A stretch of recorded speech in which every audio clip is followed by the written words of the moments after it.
ಅಂತಂದರೆ ನನ್ನೊಂದು ದೊಡ್ಡ ಕನಸು ಏನಂತ ಅಂತಂದರೆ ಹೆಗಡದೇವನ ಕೋಟೆ, ಮಡಿಕೇರಿ, ಚಾಮರಾಜನಗರ ಇಲ್ಲಿರುವಂಥ ಟ್ರೈಬಲ್ ಗರ್ಭಿಣಿಯರು ಮತ್ತು ಇದು ರೂರಲ್ ಗರ್ಭಿಣಿಯರಿಗೆ ಈ ಥರ ಬಂದು ಒಂದು ಶ್ರೀಮಂತ ಮಾಡಬೇಕು ಅನ್ನೋದು ಯಾವಾಗ ಕನಸಾಗಿತ್ತು.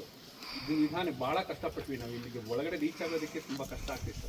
ಸೊ ಹೇಗೋ ಇತ್ತೀಚೆಗೆ ನನಗೆ ಕೆಲವರು ಒಂದು ಸಹಕಾರದಿಂದ, ಈಗ ನಮ್ಮ ಜನಾರ್ದನ್ ಅವರು ಇದ್ದಾರೆ, ಅಂಥವ್ರ ಒಂದು ಸಹಕಾರದಿಂದಾಗಿ ಈ ಒಂದು ಜಾಗಗಳಿಗೆ ಬರೋ ಥರ ಆಗಿದೆ.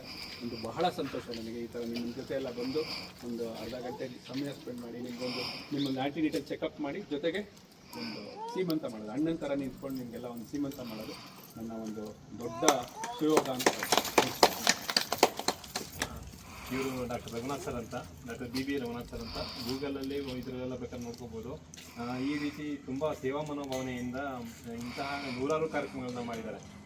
ಅದರಲ್ಲೂ ನನಗೆ ತುಂಬ ಸಂತೋಷ ಆಯಿತು. ಇವತ್ತು ನೀವೆಲ್ಲ ಬಂದು ನೀವೆಲ್ಲ ಮಹಾಲಕ್ಷ್ಮಿಯ ಕಡೆಯಲ್ಲಿ ಕಾಣ್ತಾ ಇದ್ದೀರಾ. ನಿಮ್ಮ ಆಶೀರ್ವಾದ ಕೂಡ ನಮ್ಮ ಮೇಲೆ ಇರಲಿ, ಹಾರೈಕೆ ನಮ್ಮ ಮೇಲೆ ಇರಲಿ ಅಂತ ಕೇಳ್ಬೋದು. ನಿಮ್ಮೆಲ್ಲ ಆಶೀರ್ವಾದಗಳು ಬೇಕು ನಮಗೆ. ಇಂತಹ ನೂರಾರು ಕಾರ್ಯಕ್ರಮಗಳನ್ನು ಮಾಡುವಂಥ ಶಕ್ತಿ ರಘುನಾಥ್ ಸರ್ಗೆ ಮತ್ತು ಅವರ ಸ್ನೇಹಿತರಿಗೆ ಮತ್ತು ಅವರ ಕುಟುಂಬಕ್ಕೂ ಒಳ್ಳೆಯದಾಗಲಿ ಅಂತ ಹಾರೈಸ್ತಾ ಈ ಕಾರ್ಯಕ್ರಮಕ್ಕೆ ವಿರಾಮ ಹೇಳೋಣ. ಕಾರ್ಯಕ್ರಮಕ್ಕೆ ಮುಕ್ತಾಯ ಅಂತ ಹೇಳ್ತಾರ, ವಿರಾಮ ಅಂತ ಹೇಳ್ತೇವೆ. ಇಂತಹ ನೂರಾರು ಕಾರ್ಯಕ್ರಮಗಳನ್ನು ರಘುನಾಥ್ ಸರ್ ಮಾಡಲಿ ಅಂತ ಹಾರೈಸ್ತಾ ಒಳ್ಳೆಯದಾಗಲಿ ಸರ್.